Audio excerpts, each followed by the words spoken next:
안녕하세요. 가온입니다. 레버리지 ETF를 투자하다 보면 2배 또는 3배 등 본인이 투자하고 있는 배수가 최적의 레버리지라고 주장하는 영상과 글들을 볼 수 있습니다. 이런 주장들을 접할 때마다 들었던 생각은 이 주장들의 근거가 어디서 나왔을까였습니다.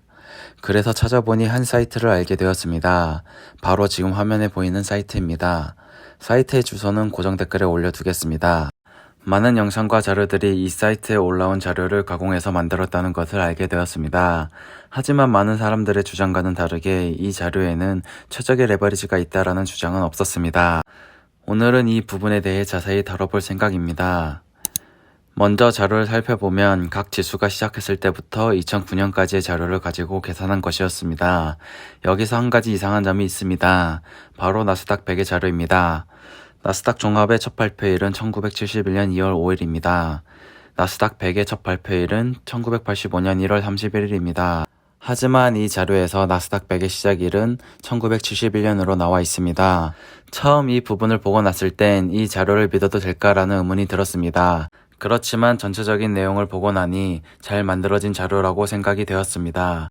하지만 이 자료는 2009년까지의 지수로 만들어진 것이라 최근의 지수도 반영된 자료가 필요하다는 생각이 들었습니다. 그래서 야후 파이낸스에서 나스닥 100과 나스닥 종합의 기록을 다운로드해 자료를 만들어 보았습니다. 이때 한 가지 알려드릴 점은 나스닥 100의 첫 발표일은 85년 1월 31일인데 야후 파이낸스의 기록은 85년 10월 2일부터 있었습니다. 그래서 제가 만든 나스닥 100의 자료는 85년 10월 2일이 시작일입니다. 자료를 만들 때 거치식과 적립식으로 나눠서 만들어 봤으며 적립식 자료의 경우 매년 첫 거래일에 추가 매수를 하는 것으로 설정하였습니다. 먼저 첫 투자금 5,000달러, 매년 1월 첫 거래일에 5,000달러 추가 매수 시 수익률입니다. 그래프로 보여드리면 다음과 같습니다. 85년 10월 2일부터 22년 4월 1일까지의 그래프입니다. 85년 10월 2일부터 00년 3월 27일까지의 그래프입니다. 여기서 한 가지 설명드리고 넘어가겠습니다. 닷컴 버블 시기 나스닥 100의 고점은 종가 기준 고점일인 2000년 3월 27일로 잡았습니다. 다음은 99년 1월 4일부터 22년 4월 1일까지의 그래프입니다. 이때 실제로 QQQ가 출시된 날인 99년 3월 11일 투자 시작일로 잡아도 3.5배로 갈수록 수익률이 높았습니다. 마지막으로 00년 3월 27일부터 22년 4월 1일까지의 그래프입니다. 정리를 해보자면 적립식일 경우 85년 10월 2일부터 22년 4월 1일 기준 2.5배, 2배, 3배 85년 10월 2일부터 나스닥 100 고점 기준 3.5배, 3배, 2.5배 닷컴 버블 이전부터 22년 4월 1일 기준 3.5배, 3배, 2.5배 닷컴 버블 고점부터 22년 4월 1일 기준 3.5배, 3배, 2.5배 순으로 수익률이 높았습니다. 다음은 5,000달러 투자 시 거치식 수익률입니다. 그래프로 보여드리면 다음과 같습니다. 85년 10월 2일부터 22년 4월 1일까지의 그래프입니다. 85년 10월 2일부터 00년 3월 27일까지의 그래프입니다. 99년 1월 4일부터 22년 4월 1일까지의 그래프입니다. 00년 3월 27일부터 22년 4월 1일까지의 그래프입니다.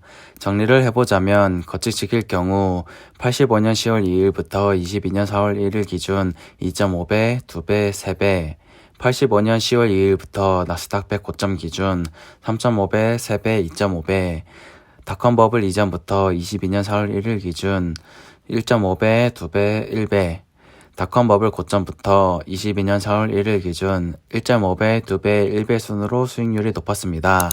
아까 앞에서 제가 의문을 가졌던 부분 기억나시나요? 1971년에는 나스닥 100이 없었는데 1971년부터 시작된 것으로 나온 부분 말이죠. 그래서 전 나스닥 종합의 기록을 가지고 1971년부터 2022년 4월 1일까지의 자료를 만들어 보았습니다. 이때도 마찬가지로 야후 파이낸스를 사용하여 자료를 다운로드 했는데요. 나스닥 종합의 첫 발표일은 71년 2월 5일인데 야후 파이낸스에서는 71년 2월 8일부터 자료가 있어서 시작일을 71년 2월 8일로 잡고 만들었습니다. 수익률을 설명드리면 3배, 3.5배, 2.5배 순으로 수익률이 높았습니다. 이렇게 만들어 본 자료를 기존의 자료와 비교해 보겠습니다. 기존의 레버리지 자료는 연평균 성장률을 기준으로 만들어진 것이기에 제가 만든 자료를 이용해 연평균 성장률의 그래프를 만들어 가져와 봤습니다.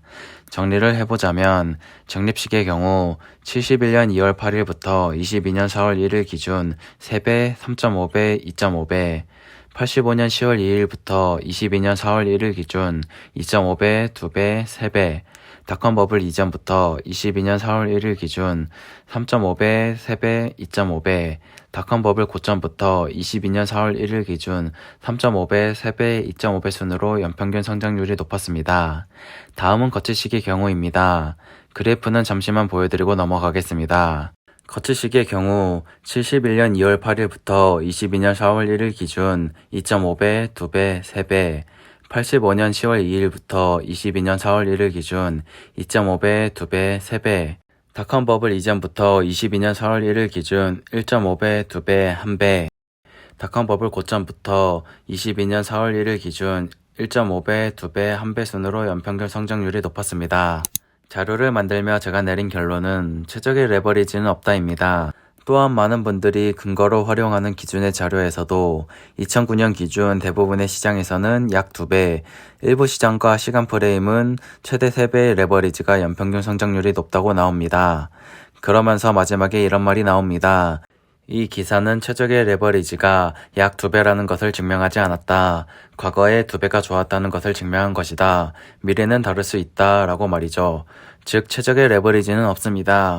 언제부터 언제까지 어떤 방식으로 투자를 하느냐에 따라 배수별 수익률이 차이가 나기 때문입니다. 우리에게 중요한 건 어떤 종목을 고르던 하락장에도 버티고 긴 시간을 본인만의 규칙에 맞춰 꾸준히 투자를 할 수 있냐입니다. 그러니 누가 뭐라던 본인이 투자하고 싶은 종목을 고르셨으면 규칙에 맞춰 꾸준히 투자를 이어나가셨으면 좋겠습니다. 끝까지 영상을 시청해 주셔서 고맙습니다.